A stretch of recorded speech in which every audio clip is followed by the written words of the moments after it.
So this video is the first installment in what's likely going to be a three-part, possibly a four-part, but at least a three-part video. And I'm not doing anything particularly exciting or original, but I wanted to share my own spiritual testimony. Everybody's spiritual journey is different, and although there seem to be common threads that weave their way through many of the spiritual journeys that people go, because we're all human and we all experience things differently. There are details and circumstances that vary according to the different states of life and places and times in which we find ourselves. So I'm just putting this out there. Hopefully it will not be boring too much, I guess it's and hopefully it might even help somebody who may be thinking about their own spiritual journey, wherever they are. And this is sort of a Lenten exercise, I guess, for me. I've been doing some examination of conscience and trying to prepare myself for a general confession, and so I've had to go back and kind of think through my life, and it's kind of been useful for me to put my thoughts down. So I've made a few notes, but I haven't scripted this out, so I may fish around for words a little bit, but that's what my whole life has been, is searching for things. So I'll begin. I was born in, I should say, before I start, I'm not going to use proper names or places in this. This is my journey, and I don't want to bring other people into it. That really doesn't bear on the story a whole lot. The actual, persons, places, things, their names. I think you can understand why that would be something that wouldn't really bear on the situation. As I said, I was born in 1974, so whenever you're watching this video, you can do the math and figure out how old I am.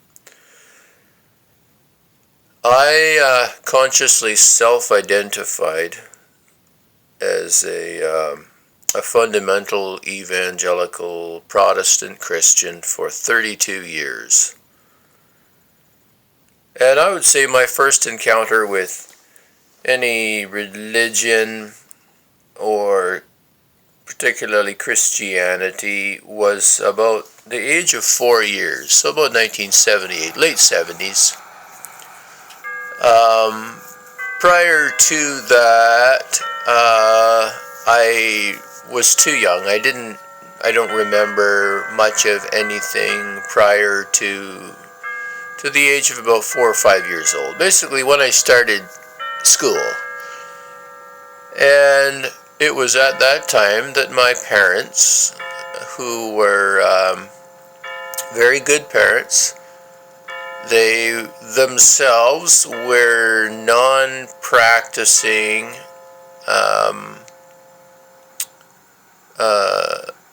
nominal Christians, I guess you could say. They had been lapsed from an active practice of their faith that they had in childhood, and I won't get into the details there, but they were fortunate enough to have been witnessed to by other Christians, and they began to see the truth about Jesus, and so they were, I'm going to use air quotes, they were quote unquote saved when I was about 4 years old. I was very young. So basically, we began to attend a small Pentecostal church. And that was, so basically from the time that I can consciously remember, that was my life. And the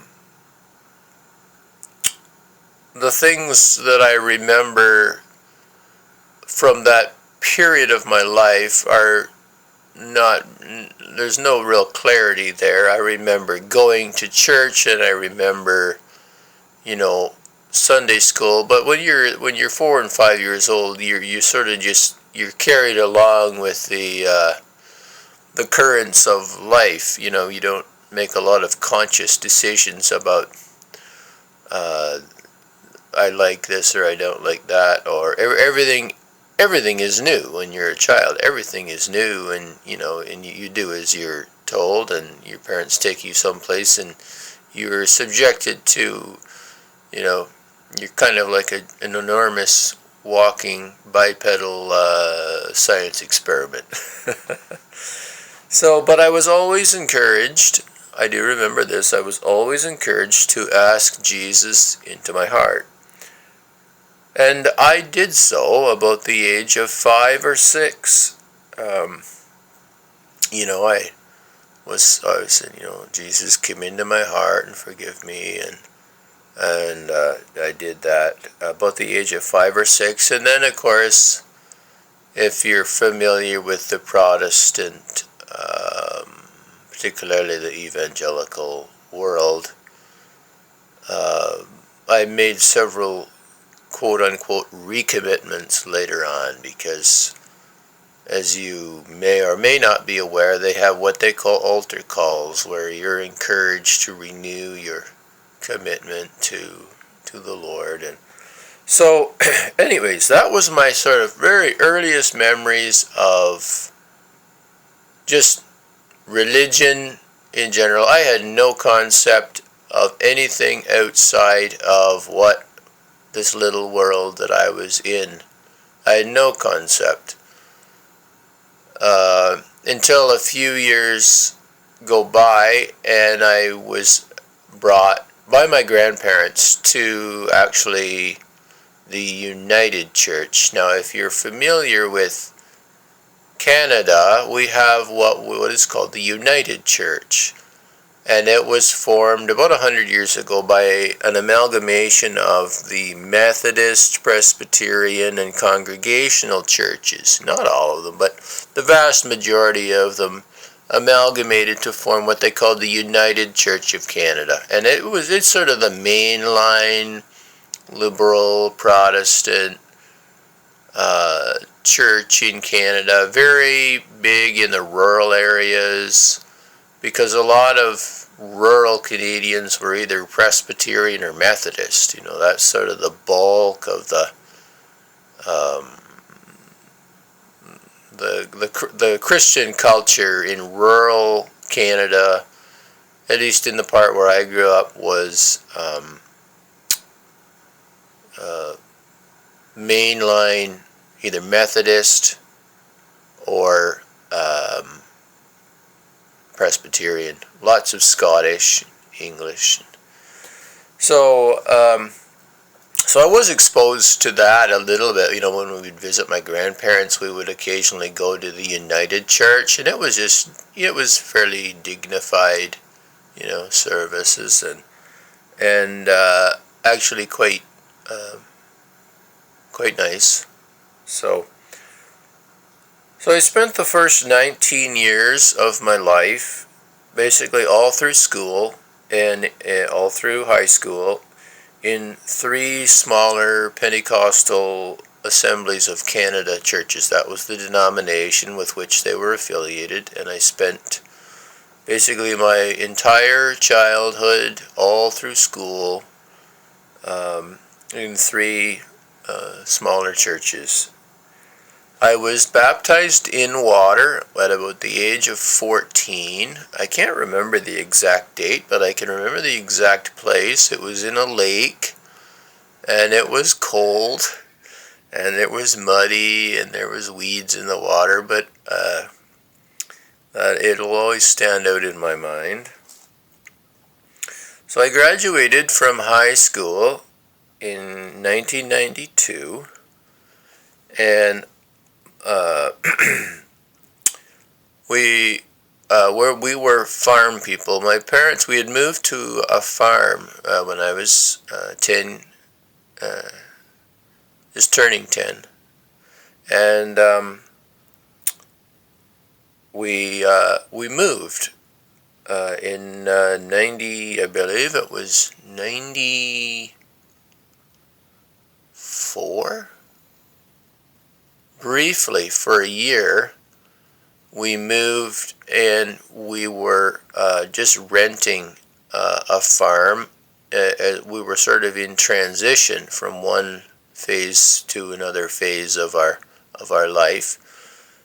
And so we ended up moving away from the church that I had known, and then we wound up attending for about a year. We attended a small, it was called an Independent Fundamental Baptist Church, and it was a church that believed and taught in 5-point Calvinism.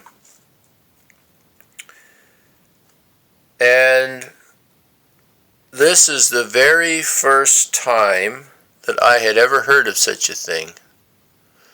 I was very shocked. I was sort of knocked back on my heels for a minute, because I, in the first 2 decades of my life, I had read Christian books, and I had been to church twice on Sunday and Wednesday nights, and youth groups, and I had been what we called a middler girls Sunday school teacher. I thought I knew a fair bit of the Bible. And I'd never heard of this, never come across it, never seen it in Scripture, which is going to factor in later on. And so I'm like, okay, I need to think this through. I need to